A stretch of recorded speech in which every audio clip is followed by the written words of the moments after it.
jëriñoo di roy ci seen jikko dafa raar léegi roxee ñun xale jigéen ñi dootuñu jël ñooñu comme référence ngir roy ci seen jikko alors que ñoom ñoo fi gën. non yéen ay madame Simone Fabien ngeen di jël ay Simone Fabien bu bëgg ñun roy dàq la ñuy def ba faf réer nag. waaw noonu la ñuy def dañuy roy ba faf réer mais def ciy baax parfois ngeen ñuy fàttali yi asmaa nag parfois nga indi fi loo xamante ne jiitu na suñu juddu nag. waaye yàlla baax na. moo tax nag anana. moo tax paasan des fois mu baax fi nag parce que des fois mu indi ay année 87 nga taxaw naan 87 wala 89 yi ñun juddoo guñu xamuñu lu muy wax moo tax paasan baax fi. moo tax nag dañuy naan mag dafa baax ci réew. waaye moom dafa di guy rek jamono ji nga xamante ni nag fàttaliku bu jotee daf ñuy fàttali kon nag nangu rek la merci beaucoup Seck Ndaanaan maa ngi lay xaar sama waa ji 1881 la ñuy daal di dem toujours le 5 août l'institution au Sénégal d'un conseil du contentieux administratif.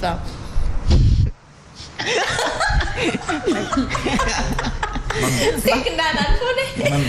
man wax moo ciy wax rek. oui ma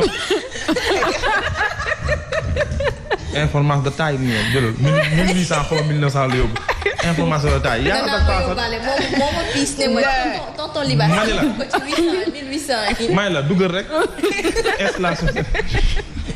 En tout cas mu am solo waaye ba tey ñu desandi le 5 août 2013 la création de l'agence d'assistance à la sécurité de proximité ASP.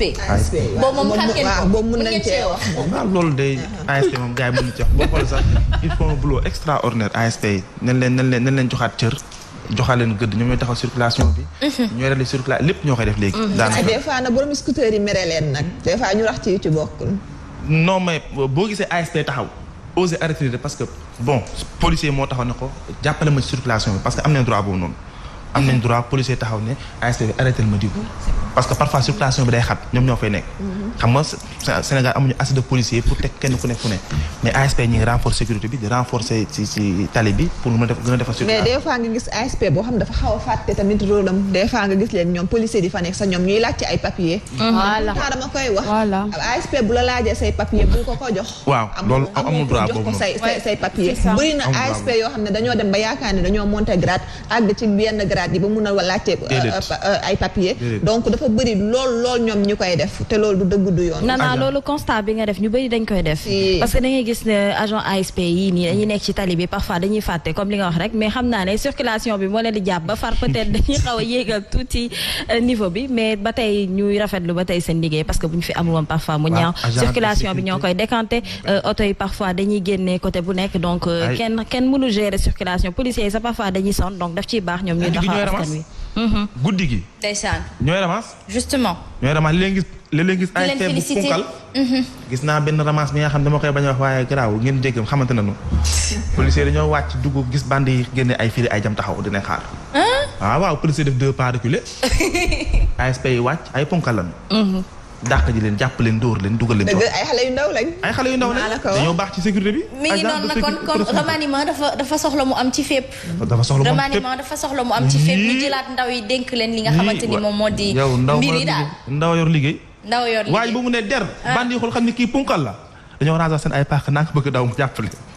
ayca en tout cas yéen internautes yi ñu ngi leen di jaajëfal di leen nuyu bu baax a baax waa Rama ñoo ngi leen nuyu merci beaucoup émission bi yéen a ko moom kon bu neexee rek yéenay borom Diarra Gueye Kia nee na yaa ngi toute belle. Merci beaucoup à Diarra. donc gis nga Kia tontu na la toi Ba Cissé merci beaucoup à toi yéen moom Alioune Badara Bey bonjour Subatel partagel pour ko fàtte ok Moustapha Diak yow tamit ñoo ngi leen nuyu Mami Diouf daf lay béggee bu baax a baax tonton Libaas moom itam Aminata Dramé ñi bëgg nga jox leen kër bari nañ de Aliou Diallo da nga cee bokk en tout cas Nana Aidara dafay ñëw moom itam ci société donc est très apprécié justement ndaxte dafay indi li nga xamante ne mooy les problématiques de la société sénégalaise et puis ça fait polémique on en parle justement pour en parler on la reçoit tout de suite ñu dalal ko rek ci biir société.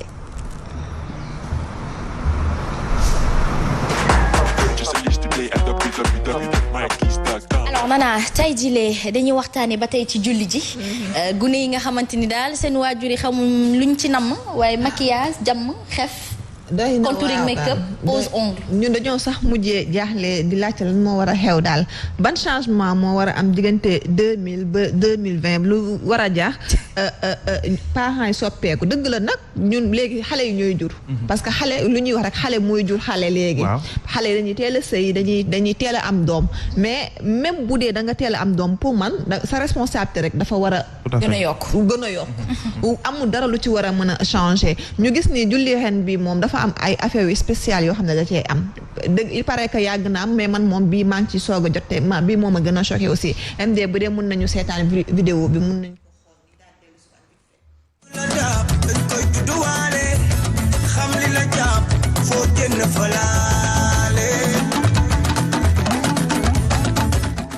Aïcha ñu gis ne ni daal niñ koy waxati xale bi mi ngi fecc justement xam naa de dos lañ koy préféré di gis dinañ ko flouter incha allah bu ko defee rek ñu mun préserver son image mais justement c'est choquant. ñoo ngi koy solol colinu mag nana. voilà dem na yeneen photo yu ma la yónnee yoo xam ne kanamu xale bi xaw nañ ko ci nëbb bu Malick bu waxoon naa la nga flouter kanamu xale bi mais malheureusement defoo ko donc dañoo gis ne ni ay xale lañ yoo xam ne dañ leen non seulement takkal li nga cheveux defal leen ko déjà cheveux rek coono gi nga xam ne mag da ko cee am c'est extraordinaire yow nga jël collet ci kanam ak yooyu mais dañ leen takkal cheveux ñu ne déet ñu jël ay pose ongle posal leen ba pare make-up leen en plus xale yi solu ay 4-5 fois benn xale bi moom mi ngi vidéo bi nga xam ne moom laa yónnee woon pour ñu monter ko xale bi 5 fois la ci solu comme si dafa am xew wala comme si yow mi nga xam ne yaay mag sax boo amee xew doo soloo noonu munoo solu 5 fois xale bi ñu solool ko 5 fois jël temps make-up ko faar ko ñu ne déet ñu jël cheveux tegal ko collé ko ak collé liñ ciy daj pour mag yi ñun man personnellement pose ongle mënuma ko sax supporter non MD dindi loolu pose ongle mënuma ko sax supporter ñu jël pose defal ko xale yi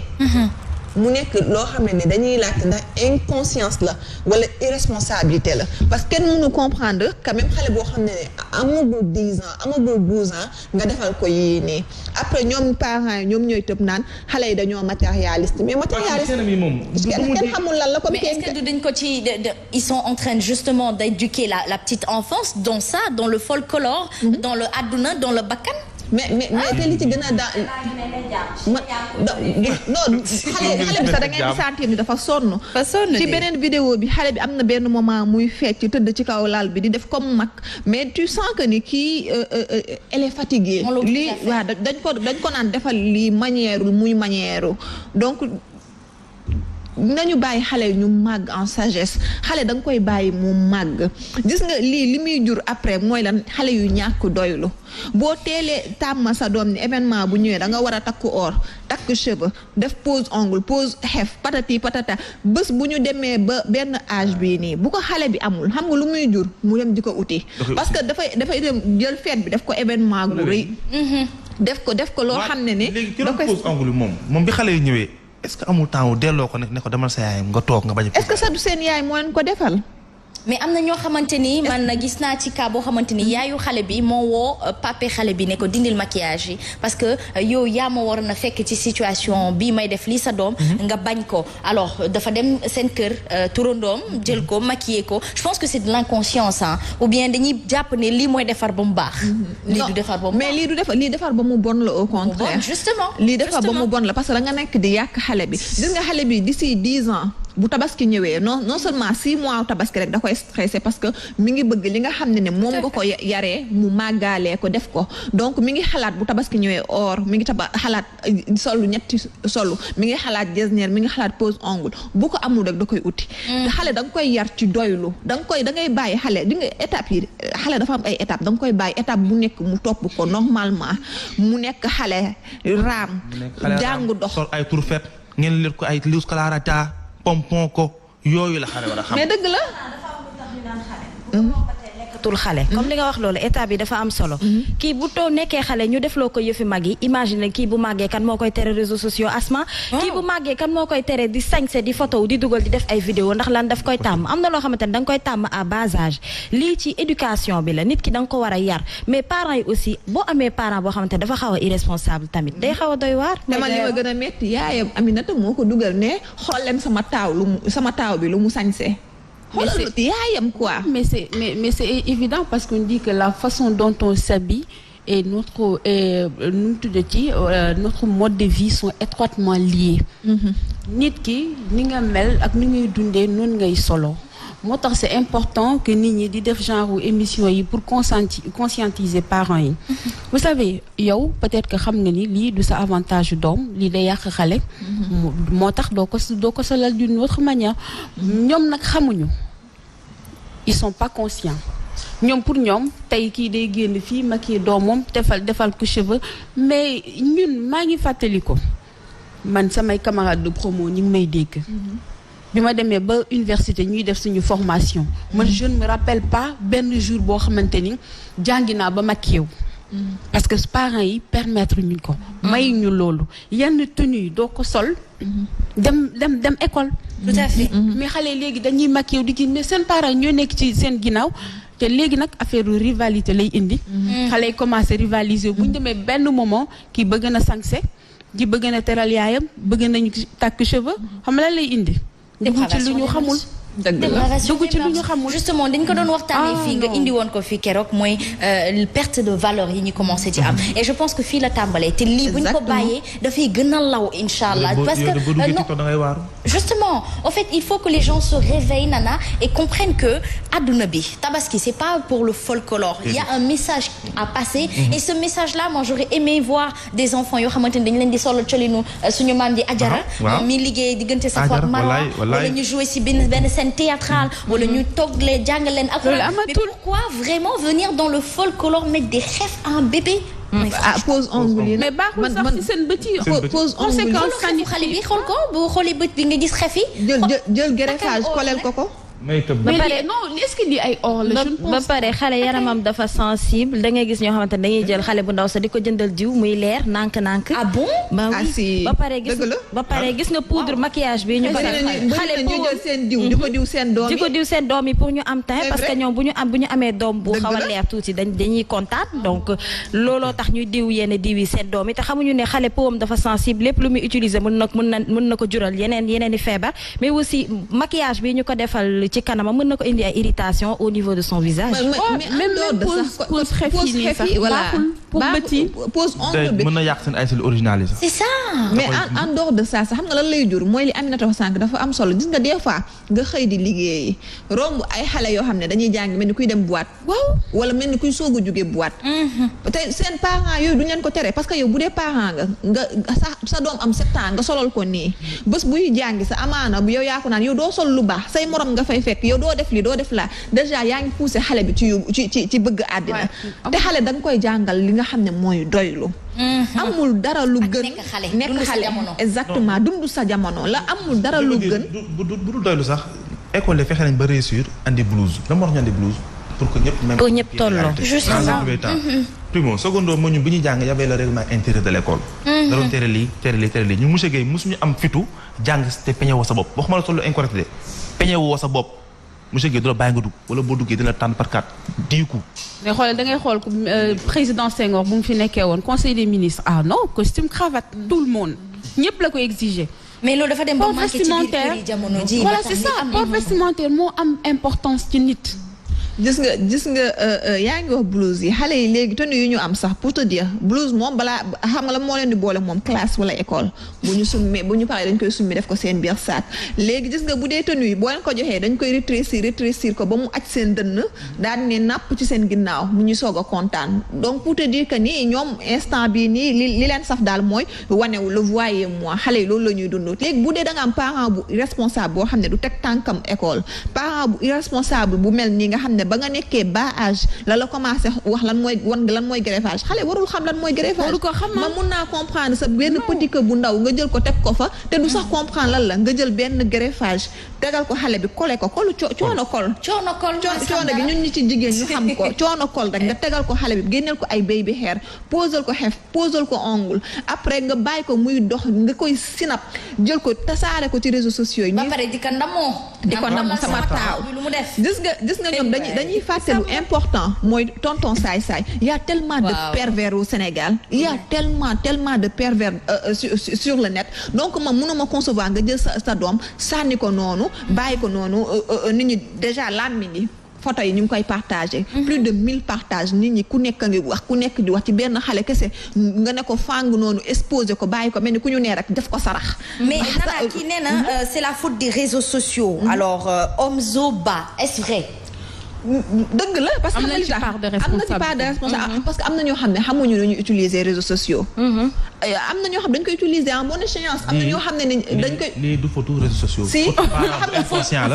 internet dañ ko teg rek am sa xaalis nga jënd pour connecté wu dëgg la photo parent bu inconscient mais xamuñu Afrique malheureusement xamuñu nu ñuy am na ci ñoo xam ne xamuñu nu ñuy utiliser réseaux sociaux mais même au-delà de l'inconscience c'est de l'irresponsabilité parce que tey jii nii ñëpp xam nañ ni xale moomul maquillage éducation de base la lépp am fondement kër boo mënti tabax di am fondement de l'éducation c'est se dire que lii pour xale la lii du pour xale on est d'accord donc tey jii c'est de l'irresponsabilité gis nga réseaux sociaux wàllu gi mu ci am sax Aminata xamuñu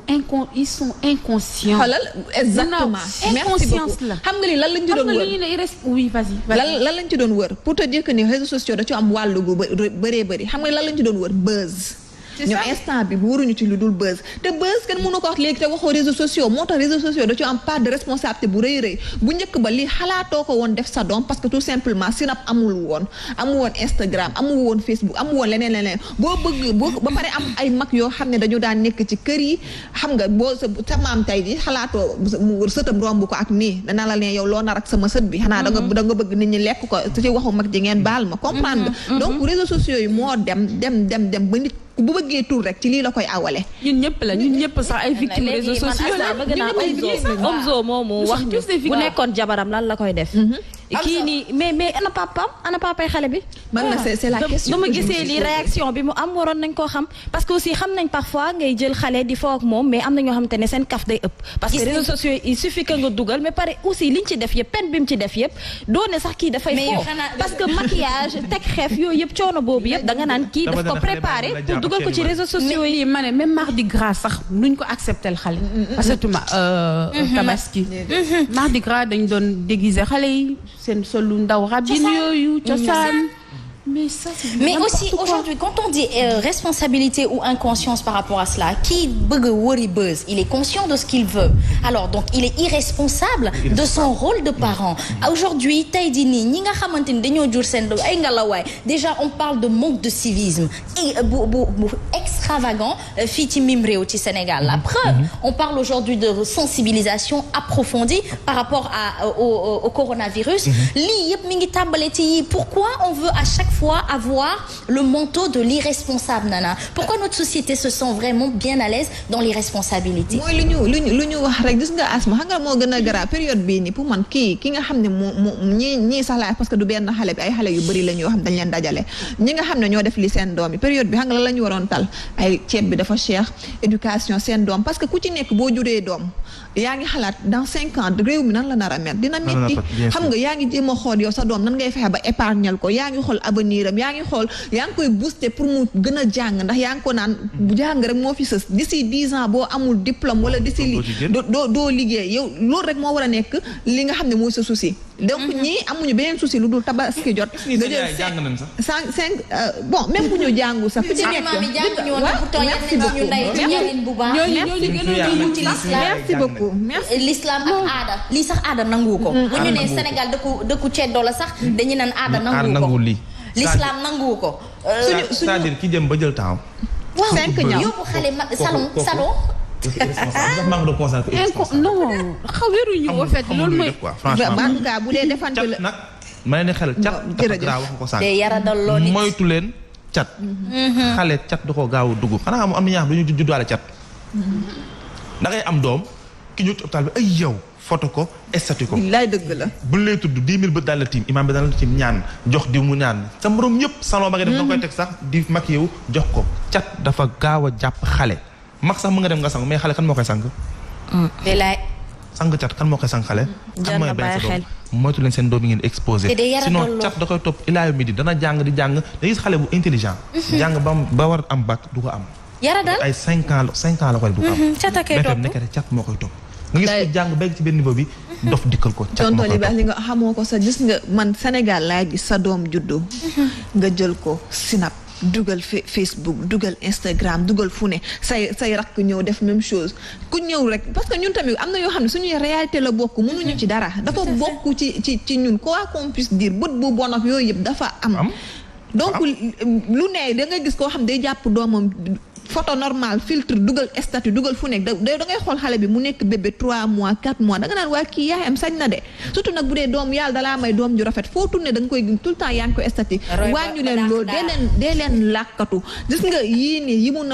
nar a jur yi mu nar a jur dafa bari trop te man encore damay insister ci benn affaire mooy tonton saay-saay gis nga tonton saay-saay mooy ki nga xam ne les violeurs d'enfants mooy maanaam les violeurs d'enfants mooy ñi nga xam ne tey nii moom la ñuy wax les pervers oui gis nga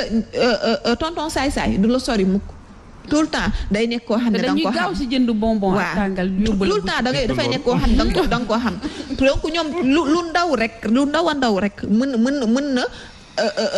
mën na leen xiir ci sa doom donc yii yëpp dafa jara moytu bu baax a baax dee leen làkk seen doom xale bu nekkee ci xale nekk ci étape bu xale na def yëfi xale bu njëkk ba pompon la ñu daan defal def ci ay per ñu ñëw ñawal ñu benn yëre kese ñu demee ko tabaski te dañ ci daan kontaan ba nga xam ne pour ñun amuñu lu dàq loolu rob rek wala rob sax turfet yooyu noonu yooyu yëpp ñu ma ne la sa doom yi indi ko ci waañ bi mu jàppale la bu tasee ci jàppale la lii moo tax ñu bëri mënatuñ togg di buñ xale yi salon c'est vrai defaru rek la ñuy mën ak taxawaalu après parce que justement ku defaru bëgg a génn ku bëgg a génn wane li nga sañse mais attends on appelle l'avenir de demain donc quoi man nag xam nga la ñan laay woo waa protection de l'enfant waaw gis nga di xaw ma ndax yéen a ngi doon fàttaliku